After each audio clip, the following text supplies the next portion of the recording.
Oke, selanjutnya yang kedua adalah pecahan. Nah, di SD juga anak-anakku sekalian, adik-adikku sekalian sudah pelajari tentang pecahan. Dimana untuk yang pecahan itu, misalkan nih ya,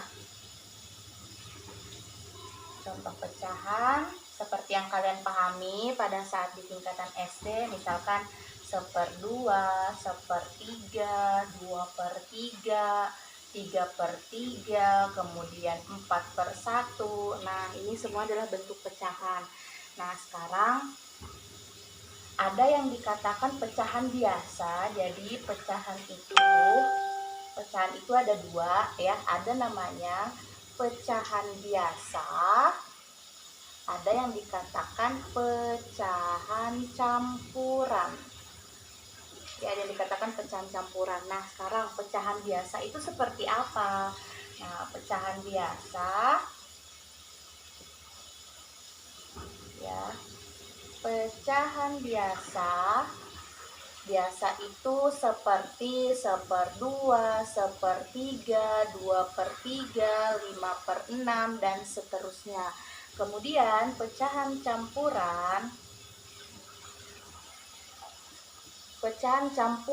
itu seperti 3/4. Nah, seperti itu. Kemudian 4 5/6 atau 1/2. Nah, seperti itu ya. Kenapa dikatakan pecahan campuran? Karena di sini terdiri dari bilangan pokok, bilangan bulat, dan pecahan biasa. Nah, makanya dikatakan dia adalah pecahan campuran. Dari mana sih asalnya pecahan campuran ini? Nah, pecahan campuran ini asalnya dari misalkan, pecahan campuran ya. Pecahan campuran misalkan 3/2/5, kemudian 4/3. Nah, ini semua dikatakan pecahan campuran. Ini asalnya dari mana sih ya? Asalnya dari operasi pembagian ya. Misalkan 4 dibagi dengan 3. Nah, seperti itu. 4 dibagi dengan 3 itu kan hanya bisa menghasilkan 1. Kenapa? Karena 1 kali 3 itu hasilnya adalah 3. Kalau misalkan 2 itu tidak bisa. Kenapa? Karena 2 kali 3 hasilnya 6. Sedangkan di sini hanya memuat 4 ya. Jadi 4 bagi 3 itu 1. 1 kali 3 itu adalah 3. Simpan di sini, dibagi. Ini kita kurangkan ya.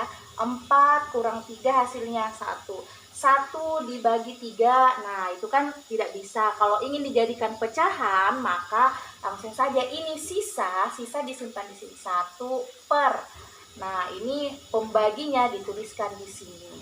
Jadi seperti ini, 4 dibagi 3 itu menghasilkan 1/3.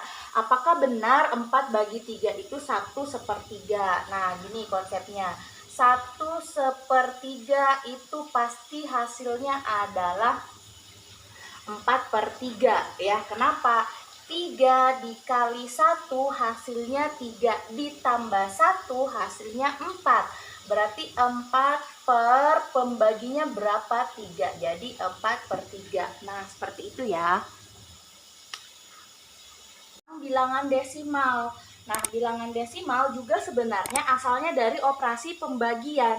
Ya, misalkan bilangan desimal contohnya 0,5, kemudian 3, ini ya 0,5, kemudian 3,5, kemudian 1,2. Nah, ini semuanya bilangan desimal. Bilangan yang ditandai dengan tanda koma. Ya, bilangan yang ditandai dengan tanda koma. Nah, kenapa bisa Bu 0,5, 3,5, 1,2? Seperti yang Ibu sampaikan tadi, operasinya itu berasal dari operasi pembagian.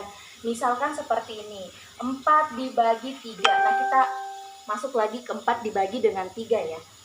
4 dibagi dengan 3 hasilnya berapa? Itu. Nah, 4 dibagi dengan 3. Sebenarnya 4 bagi 3 ini bisa menjadi pecahan campuran. Akan tetapi bisa juga menjadi pecahan desimal. Bukan pecahan desimal, bilangan desimal, sorry. Ya, bilangan desimal. Nah, sekarang 4 dibagi 3. 4 bagi 3 kan hasilnya 1 tuh yang bisa ya. 1 kali 3, 3 per. Nah, 1 per. Ini kita kurangkan lagi. 4 bagi 3 hasilnya 1. Nah, 1 dibagi 3 sudah tidak bisa ya. 1 dibagi 3 sudah tidak bisa. Oleh karena itu, kita pinjamkan 0,1 di sini. Turunkan 0 karena di sini sebenarnya ada angka 0 cuman tidak dituliskan ya. 0. Jadi dia 10. Kalau dia pinjam 0 di sini, turun 0, maka di sini harus ada koma ya. Hanya 1 kali aja ditulis komanya, angka komanya di sini. Nah, sekarang 10 dibagi 3. 10 dibagi 3 itu berapa ya? 3 kan? 3 kali 3 adalah 9.